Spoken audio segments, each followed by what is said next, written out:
How are you doing? I'm hanging in there. How are you? I'm good. You're coming to us from Florida? From Georgia, actually. From Georgia. Okay, sorry. I Yep. don't know. Orlando was in my mind for some reason. That's where I just came from. But yeah, I moved up here for So, MFA. oh, nice. Where you studying at? University of Georgia. Nice. And are classes in session in this time, or? They are in full swing at the moment. Yeah, That must be very interesting. it is, and I'm starting teaching in the fall too. So it's the prep for that situation it's becoming a little daunting, to say the least. Right, because you probably have to do most of it online, I imagine. Yeah, we're trying to do this hybrid model where we're doing like half face-to-face and half online. But my husband works at the hospital, and it doesn't make any sense for me to see people on the day-to-day. So I'm trying to keep it as distance as possible. Right. Interesting times. I mean, we're all having to remain pretty flexible to get it to work. So. Yeah. How's it going over there? Oh, it's a little bit crazy, but you know, that's what we expect in Mexico. So there's no surprises really, unfortunately, I guess. And do you have a studio for your MFA program, or are you working from home? Currently I'm working from home. We actually haven't had access to our own studios since late February. Right. Yeah, so it's just been a lot of reading and research and planning and waiting. Planning, waiting. Yeah, I know. And it seems like every day is the same, but also uniquely different at the same time. So you're no idea what to expect. And how long have you been working as an artist? I've started kind of seriously considering like artistry as my field when I was like 22, so for about 10 years. Okay. And I've always done art, but I've never really committed to it, or didn't commit to it for a while. Right. I think it takes time to sort of find your way and to figure out if you could find a pathway inside of that. Can you tell us a little bit about the artwork you produce and the philosophy of your artwork? Yeah. So when I first started kind of in my undergrad exploring these series that I've been working on, it was really as a way to create a community. I had come from such a small town, and for me it was an attempt to sort of garner participation within the work and kind of develop my own sense of community and belonging and solidarity. So I've just been producing work that kind of gathers the perceptions and the viewpoints of several different people within the community. And from there, it's pretty rewarding. I get to see so many things that I haven't experienced myself. And well, I have to say, when I first saw your work, I mean, it really pulled me in. I think it's the element of sort of like taking commercialism and turning it around by creating these products and using the language of products to sort of communicate a message about the queer experience. It's a very powerful. You have two pieces in the show, Heterize, and I'm trying to remember the name of the other piece. I feel so bad. The blood sample work as well. Could you tell us a little bit about those pieces, where they came from and how they came together? Yeah, those are actually sort of pretty recent explorations. I haven't really explored the idea of commodity, but in my research and talking to people who have undergone reparative therapies and conversion therapies, and having them talk about their experiences, was able for me to kind of, in a way, bring humor into that. And I think Heterize was my first attempt to try to make light of a situation. There was so much that went into that one. Yeah, the What Are We To is a little bit different, kind of in line with Heterize, only because it kind of plays with the idea of objection and aesthetics, and a lot of the kind of feedback I get within my program and with several other artists is that I kind of ride the line between like what's socially acceptable and not socially acceptable. And I think both of these pieces kind of are pointedly in that direction, kind of asking why that line exists and why these pieces are abject to some and not abject to others. And it's, Heterise was more piece, an exploration of like subterfuge. So I wanted to be able to catch people off guard and present something as like banal and uninteresting and as a pharmaceutical product, and having that humor alongside a very serious topic was a way for me to sort of like get in and use the piece as a piece of didacticism and teach people about these enduring practices. Right, and there's this. I mean, I've seen the display of the boxes with the medical, this presumed like formula, something that would turn you heterosexual inside the packaging and stuff. But also, like with the other piece, you have these like, I guess, petri dishes in a graphic form, lit up with the blood coming through that. Is that your own blood, or is that blood of different people, or is it just like a fake blood, or? It's a couple of different people. It's myself, my husband, and there's a couple of other donors that were willing to kind of give a little bit. And then the base of it is actually pig's blood. And it was just sort of in reference to like the biblical associations of swine and bottom feeders. And I try to find small opportunities to laugh at myself and the work by using those materials. Yeah, I mean, there's definitely a sense of humor in there. I like the play of it. And I also think that graphically, like it just pulls you in. I mean, you know, there's this ideal.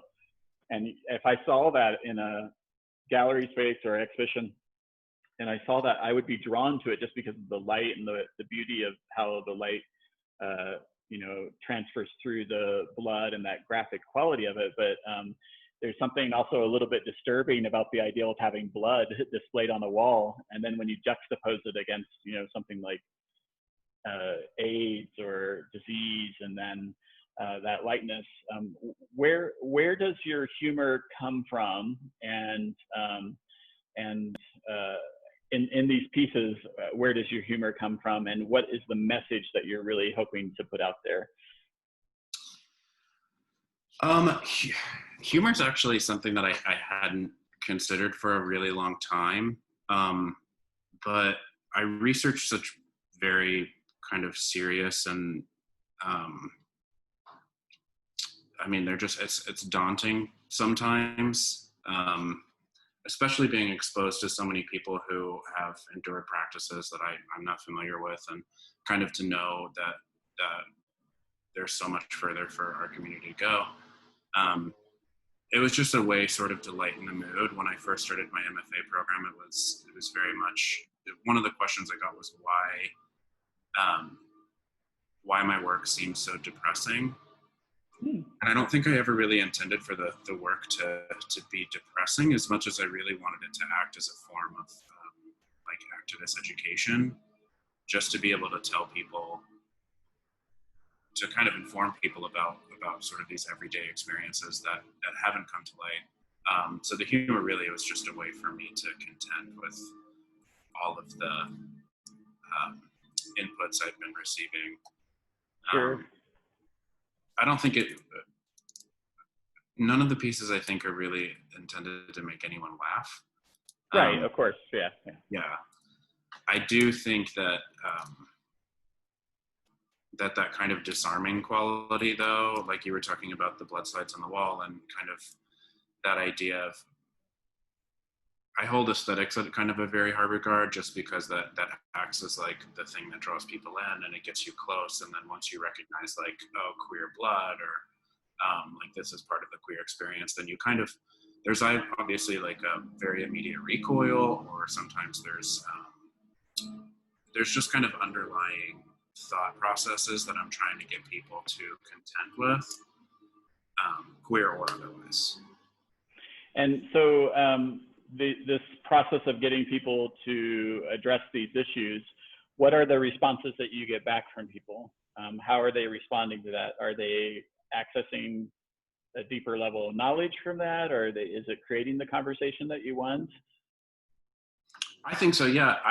So in Georgia, it's obviously more conservative here, and a lot of the concepts that I push and deal with are not well known. So there are several of like my faculty members and several other kind of artists and visiting artists that have access to my work that aren't familiar with reparative therapies or the blood ban in the US, or kind of the federal gay panic laws that we have. So it really has, if anything, it started conversations. I'm working more through the work in an attempt to have that communicate like more clearly without me being the middleman. Sure. But at the very least, I think it gets the ball rolling for people to explore these concepts on their own. And what is you said the work of you not being the middleman there, what do you mean by that? Can you explain that? Yeah, I think because some of these concepts are so far out of reach for some people, I have to sort of explain them, or it has to be me sort of in conversation with the pieces, being like, you know, the reparative therapy, like the heterized piece, I wasn't able to kind of like fully list all of the reparative practices and fully list sort of like all of the side effects and the psychological damage that those things do. So it starts a conversation between me and the viewer. And I think what ultimately I want to happen is for people to kind of have that conversation with the piece and be able to kind of take that knowledge directly into themselves. Okay. So. I mean, it's interesting that I guess because I access that information very easily, I guess, because I'm coming at it from a queer perspective. So your audience for this really is really about educating people outside of the queer community and giving them an access point to come into the conversation. Yeah. I hope that the pieces sort of act as a bridge in solidarity between the work and the queer community, and kind of seeing those common experiences and those common sort of traumatic responses. But so far, it's acting really well in terms of educating outside Sure. of it.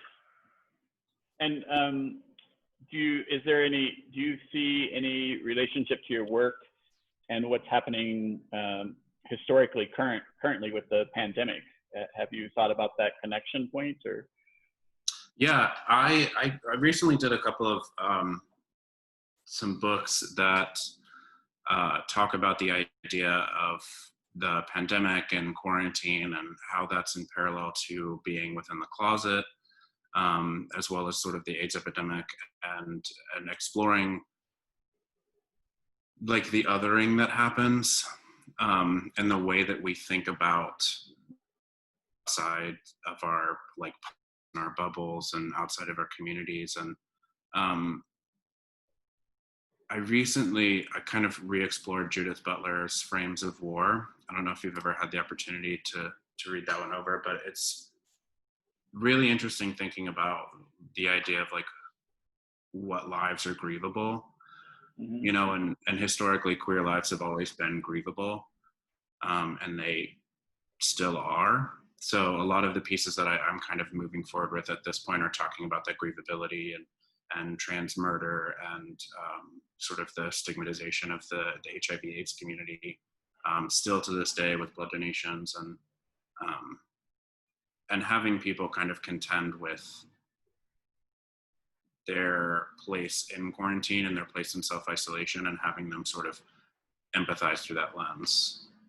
Yeah, I'm curious how that works out with with all the social distancing and the limitations that we have right now. Yeah. Are you finding those limitations help you create, or are they really just creating limitations for you that you haven't been able to work through yet? I actually haven't been able to work through them very well, and I don't know many people that have. It's really difficult because a big part of my practice is like participation and kind of involving the queer community and being able to share those stories. So I've been able to do a great deal of research and like reaching out. I've been using social media platforms and kind of seeing what kind of stories and inspiration and concept I can get from that. But without having my studio access, it feels a little bit like a dead end at the moment. Well, yeah, I mean, the time you're investing will come out as you get more freedom in your studio space and things too. I wouldn't completely discount that, because it seems like it's, you know, a lot of your work does have that background in it, that research and things too. So it's just a different part of the process. Maybe not the part of the process you'd like to be engaged in right now, but it's definitely a part of the process for sure. Yeah. Are there artists that you're looking at right now that are inspiring you or keeping you motivated to continue doing that research? And yeah, Jordan Eagles is a big inspiration for me. He's a New York-based artist at this point, but he's doing a lot of pieces kind of centered around blood. And he did, I don't know if you're familiar, he did a piece called The Blood Mirror, and it was the donated blood of several gay men that he had burnished to look like a mirror, or it was reflective and people could kind of see themselves in that. He's a huge inspiration to kind of how I consider what I'm making and like putting out in the world and how people are viewing it. I've also been kind of researching Leonardo Drew, which was my favorite artist of all time. And then I actually found a first edition like Michael Gonzalez Torres book from the MoMA at a local thrift shop that I've just been flipping through, and it's keeping me on my toes. At a thrift shop, wow! What? Yeah. You're making me miss thrift shops. We don't have them here in Mexico, so. Go ahead. Mowing right next to my window. Can you hear me? Okay. They've been like back and forth. There's a little tiny noise in the background, but it's not disruptive at all, so don't worry about that. Good. And in terms of like where your work is going, I mean, you know, blood is it's always taboo, like, but you juxtapose that with a pandemia, and that is just like, I'm trying to imagine what it would be like to be working with that subject matter right now when there's so much in the news right now that would create sort of an atmosphere of fear around just being in a room with blood or anything. So that's going to be an interesting challenge for you to overcome. What are your experiences in terms of working in the art community and within your college programs and things with the subject matter of the queer experience, and how are you navigating that as a queer artist? Are you experiencing intolerance within your own community, within the education communities, or? Sort of. I wouldn't say it's outward or blatant in any way. I've been told in the past, specifically in my undergrad, to kind of be careful with what I present and how I present it. And I've been censored a few times because of that. But now kind of in the grad program, the faculty is actually, their tolerance, not the word I want to use. They're very encouraging. They want me to kind of overstep the line, and they want me to kind of be able to play with like whatever I want to like present. I'm finding it a little difficult to figure out how to bring the community more into the pieces. I'm afraid that my work sometimes operates in this like white wall vacuum, which kind of sometimes it's an inaccessible space for some queer people, especially the people who I kind of asked to participate in the work and who encourage me. And I want these pieces to kind of exist outside of that. So I'm working with a couple of faculty members to develop like a space where I can have those conversations, and I can have the work operate more as a piece of queer solidarity rather than as that didactic mode that I was talking about earlier in educating the non-queer community. So I've been working with a social worker actually outside of the art department who has talked to me about kind of the meaning of my work and how social practice, their immediate concern is with it creating like substantial social change. Mm-hmm. And that's kind of how I want my pieces to operate, is to kind of have some sort of immediate influence on surrounding culture, queer or otherwise. Mm-hmm. And it's a different mode of thinking, and it's a different kind of way of working. So it's interesting. I'm going to be making a few books in the fall that I'm going to be sending off to a couple of queer organizations that talk directly to the trans murder epidemic. And that'll be the first time that I'm sort of sending these works to operate as that mode of communication. Yeah, I mean, I think it's commendable to recognize the limitations of what you're working within, and then try to push outside of those boundaries to continue learning. I myself, I mean, this show is a perfect example of that. I mean, because my experience is located in sort of a bubble, and so the show is meant to expand that outwards and sort of burst through that and allow all the different voices to come in. And I'm learning so much in the process of that, because there are so many stories, and the community itself that I came from in the late 80s and 90s really seemed primarily to be a white male representation of what it meant to be queer. And now, you know, that has been exploded, and there are so many voices out there and so many stories. So that's what I hope Existimos does, is it shows that kind of diversity, and that we can work outside of the sort of tropes of, like, you know, the 90s was very much I think more of a projection onto the body. And now we're actually working within stories that are about like family and relationships and celebration and survival and you know, differences. So there's a rainbow of differences, so to speak, and accepting those voices into the community to allow it to broaden. How do you see your work coming together in the next couple of years? Like you're talking about this book and including more voices inside of your work. We all share blood, you know, so that method right there definitely has the potential. Are you in the broader spectrum of your work, do you see these packages and these sort of aesthetics that you're working with transforming in some way, or where do you see yourself going in the next few years? Yeah, you know, it's interesting that you bring up sort of the broader experiences of the queer community, because I've been so focused on presenting this work from a very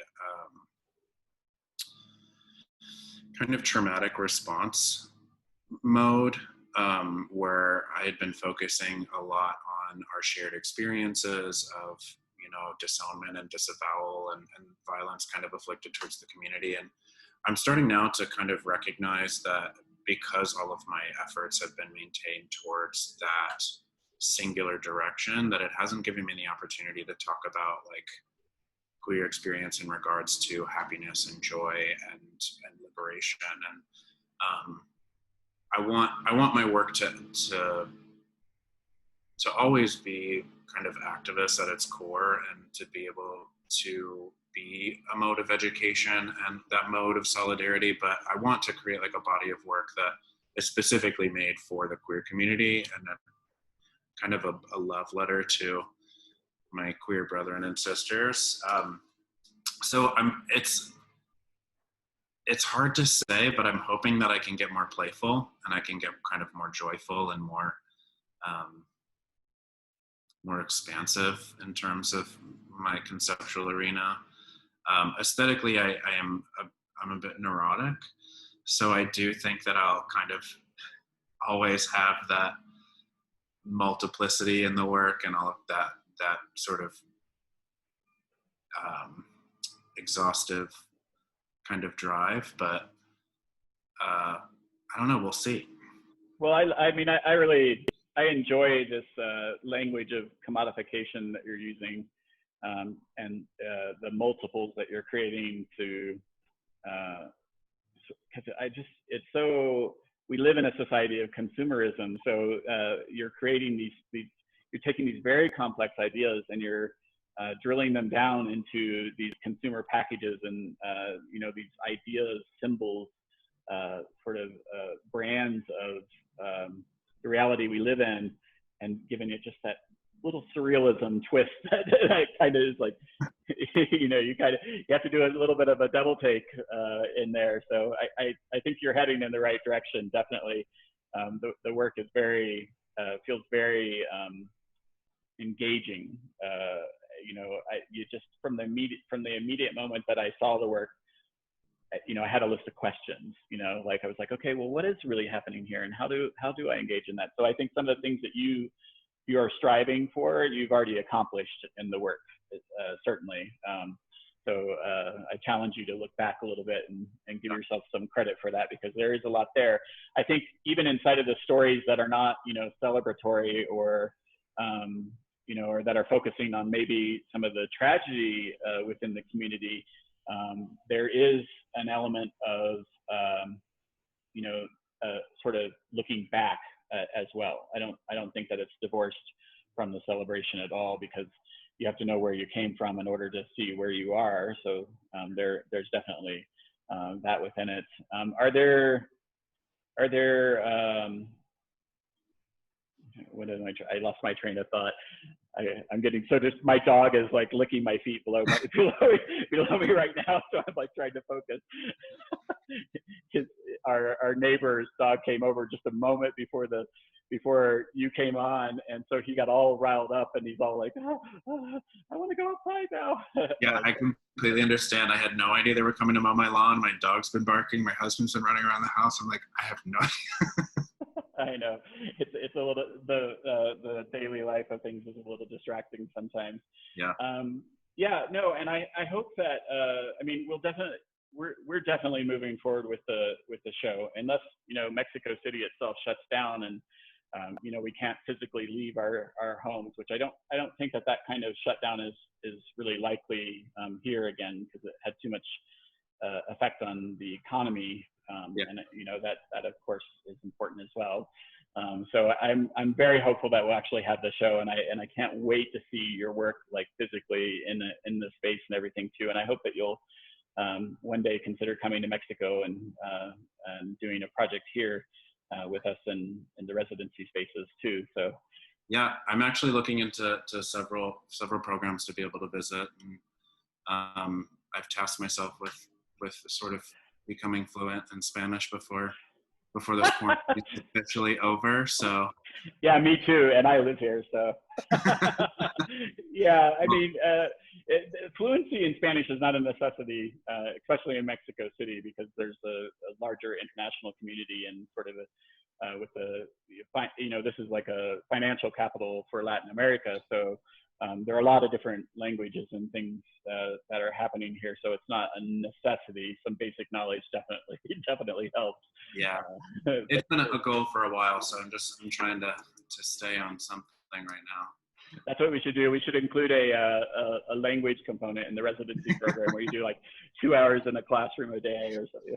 Yeah, like, tutoring involved. Right. Well, thank you for putting this together. I mean, the show's incredible, and the work, I mean, looking at it on Instagram and finding the different profiles and websites and stalking everyone has been very exciting.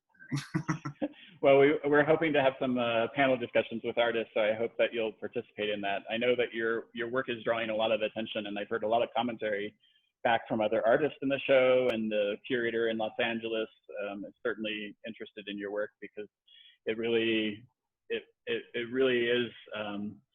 it's a very well thought out and interesting work, and it's so layered that you can find so many different things within that. So I'm thrilled to have you as a part of the show.